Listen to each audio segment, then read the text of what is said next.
All right, speaking of stockpiling talent, there was comments made by Nick Krall about the extension of Elly De La Cruz.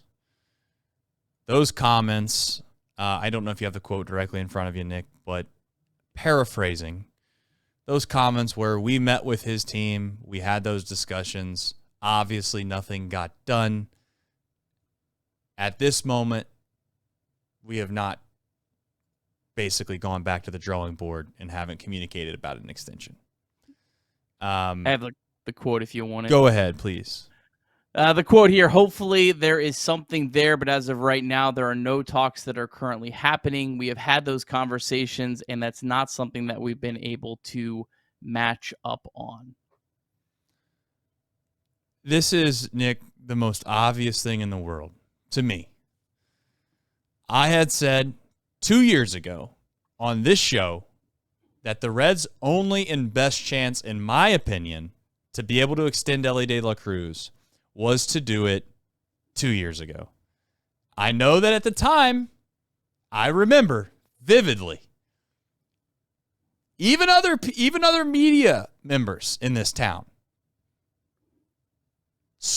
skulking or making fun of the idea that you have to worry or contend or even entertain the idea of extending a guy that's not eligible for free agency, I think, until 2029.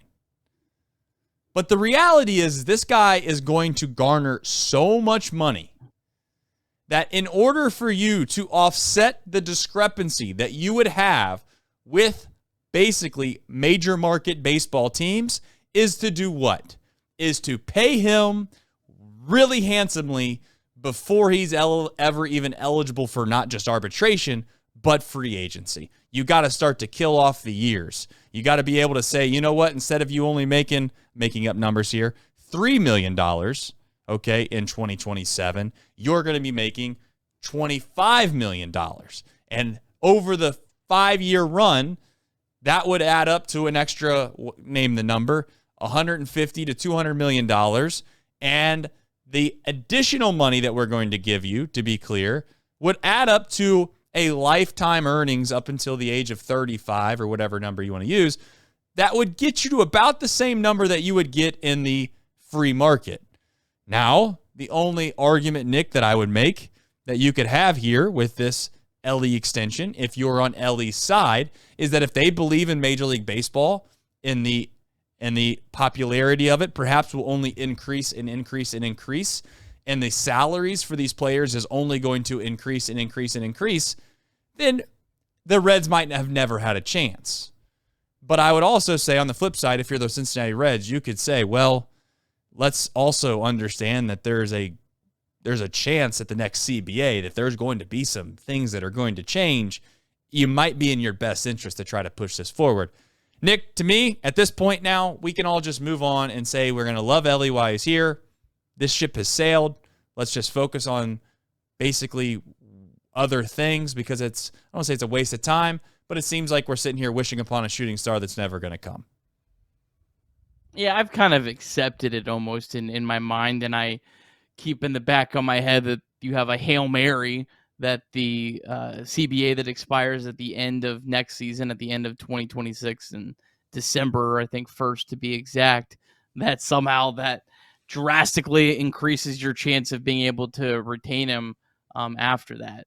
I think the only thing that really would piss me off about this whole situation is if I found out the Reds never attempted before he got to this point. I think they should have. And I said this at the time. I remember the second or third show you asked me, I know exactly which players would you extend on the Reds? And I was like, yeah, I mean, like Hunter Green would make sense. And I was like, but honestly, Elly De La Cruz is number one on the list. He was, just barely had gotten or hadn't played a triple yet. I think he finished in double A. I know people might not believe this, but I do know for a fact that Nick said that he would extend Elly De La Cruz before he ever even got into the big leagues, would be the biggest mistake this organization ever made was if they didn't try before he got to the big leagues, because that's when you should have. It was so obvious. Like, it was so obvious that he's the kind of player you take that shot on. because there was a possibility that you could have got him back then for, legitimately 75% off of the cost now, maybe more. Right. And there's people in the chat that are bringing up Ronald Acuna and the idea that there's no player that's ever going to do that again because he's so vastly underpaid now based off of what he signed for. But again, like, I think it's just a personal-to-personal basis. Like, Ronald Acuna, I don't think is complaining. He's making millions upon millions of dollars, and yeah, he might be underpaid, but like, he's also an accident away. A couple years ago, I'm not saying that that's something that you should like, but I got to tell you, like, Nick, guaranteed money is guaranteed money, man. Like, it's just hard for me to say, like, you would turn down a deal because you'd rather wait an extra, what is it going to be, another 4 years? You're going to wait another 4 years. And at the time when we were talking about extending him, it would have been another 6 years. You're going to wait another 6 years to make an extra what? Maybe $50 million, $100 million on top of, and I know that's a lot of money. People are like, oh, it's only $50 to $100 million. I'm saying at the risk of never even getting paid at all. I mean, I know that the likelihood was relatively high, Nick, but it wasn't like, it just seems, I guess maybe I'm not risk adverse, but I'm pretty risk adverse. I've taken some risks in my life. I feel like they had a chance and they missed it, simply put. I think the thing that I was maybe the most naive on back maybe as early as last year that I've started to hear more and more about is the fact that Elly De La Cruz can make so much more money in other markets and with endorsement deals and things like that. Right. And so you also have that competing against you as well. 100%. And as much as that sucks, it's just brutal reality for being a Reds fan. But the more and more I've heard and kind of done a little digging and stuff, there's just it sounds like he wants that almost. And look, I'm not going to blame him at all for that. Like, kid gives 110% every game to the Reds. I wish he would just stay here forever. But that's a reality of this. But I will say, like, there's no dollar amount that I'm opposed to as a guy that's pretty much, as risk averse probably as any Reds fan out there. There's no dollar amount that I think wouldn't be worth trying with Elly De La Cruz and just figuring out the rest of it around him. I mean, the Brewers, which I talk about a lot, it's a little different because it's not going to be nearly as much. They did still sign Christian Yelich to a massive deal, and they had 20-something million on him every year. So I think that he's worth it. But it is kind of a brutal reality. Yeah, listen, I think it's a combination of a couple things. I think that you could argue the financials of it make sense. Definitely at this point, makes sense to wait until free agency. I think that his agent probably isn't one that wants him to sign regardless. And I also think on top of that Elly, and I don't mean this disrespectfully in a way for us, I just think Elly would like to play in a big city. I think that Elly would prefer to go to a name brand, if you'd like to call it that. And the truth of the matter is I think he's already kind of showcased that by the way that he kind of interacts with the post gamers at some of these bigger stadiums. He's already mentioned that LA is like his city. He loves LA. I get it. I guess to a certain extent, I understand it. And I think he'll give us everything he's got until the day that he leaves. But as far as the whole idea that Ellie's going to be here, extend him, etc., it's a waste of time. I know we've spent a segment on it, but I think we can all rest assured that ship has sailed. Now the question then becomes is what do you do while he's here?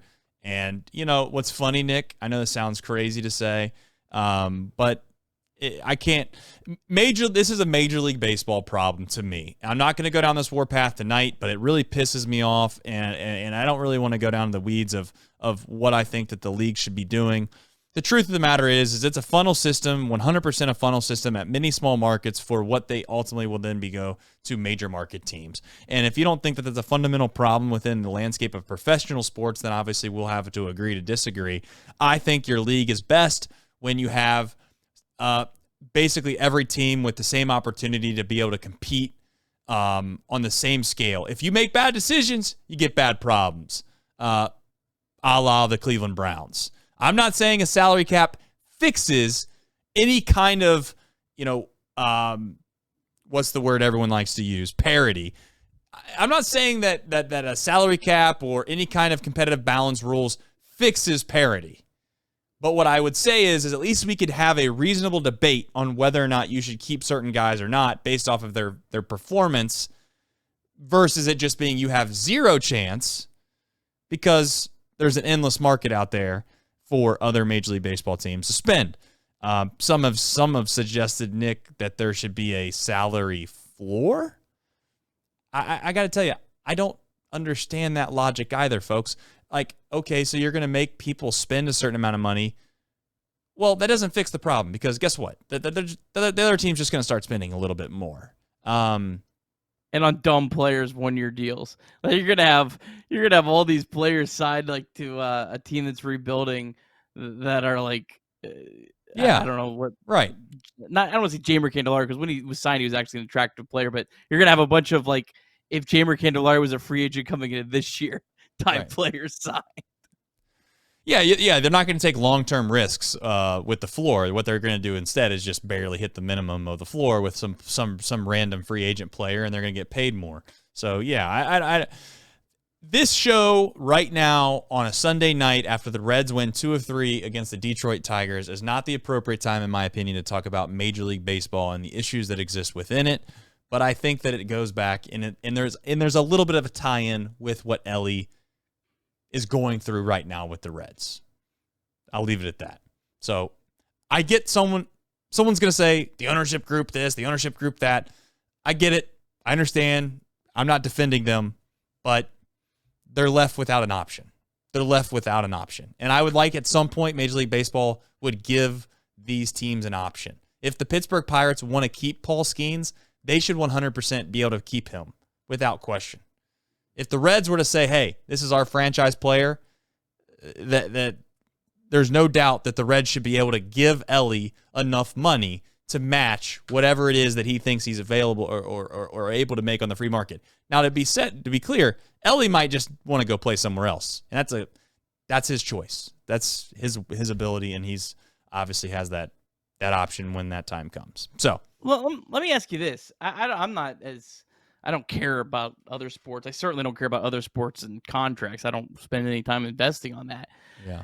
But don't some other sports have a lot of incentives into players staying into the contract that they came up with? I think, doesn't the NBA have some sort of the matching? I think the NHL has that as well, where baseball doesn't have any of that. Like that is also another thing that should maybe be an option on the CBA, is something that incentivizes players like Elly De La Cruz or whoever to want to sign with the team that they came up with, a team that drafted them, because it is better for the sport. 100%. Now, you're going to get into a whole nother debate and topic of conversation because of max contracts in the NBA, and if you were drafted by a team, then your max contract with them could be significantly more because they have the ability to pay you more than another team does because they actually were the ones that found you, which would go into Elly. Like, in a perfect world, Elly should be able to make more money with us than any other team in Major League Baseball in a perfect world because they found him. They were the ones that drafted him, and they didn't draft him per se, but you get my point. They were the ones that acquired him. They should have the first right of refusal. That's what seems fair. But what's funny is you have, not a conspiracy theory, but maybe you could call it that the Dallas Mavericks decided to trade Luka because they didn't want to pay him the amount of money that they were going to have to pay him based off what a max contract would be for him versus maybe a different kind of guy. So it's like, so maybe it doesn't fix the problem. Smart people always find loopholes. I guess, I don't know. We'll save this for when the CBA hits. How about that? Seems like a good time to talk about it. We'll have plenty of time to I think we discuss will. them, because I have a feeling that is going to drag on for it's very long time after the expiration date. Do you think, I not really quickly, we'll move on to Reds and MLB. Do you think it's going to go over Yes, I'll take the over. Over 75% of the season? Oh, I don't know about that. I mean, I would set the over-under at maybe 30% of the season, maybe 35%. That's where I think maybe the over-under line should be right now, and I would probably take over. It feels like it's going to be like a COVID situation. Like they're gonna run these teams out there for like 50. They're gonna call it the race to whatever. Like it's gonna be something stupid. Like they're gonna play 60 games, Nick. They're gonna play 60 games at most, and they're gonna come up with some World Series, and it's gonna be funny because then people are gonna say it's a fake World Series, just like the bubble was for the NBA. And I can't wait. It's gonna be great. I'll take it. Oh yeah, trust me, I'll take it. I mean, if it means the Reds win a World Series in the shortened season, by all means, whichever way possible, I'll take it.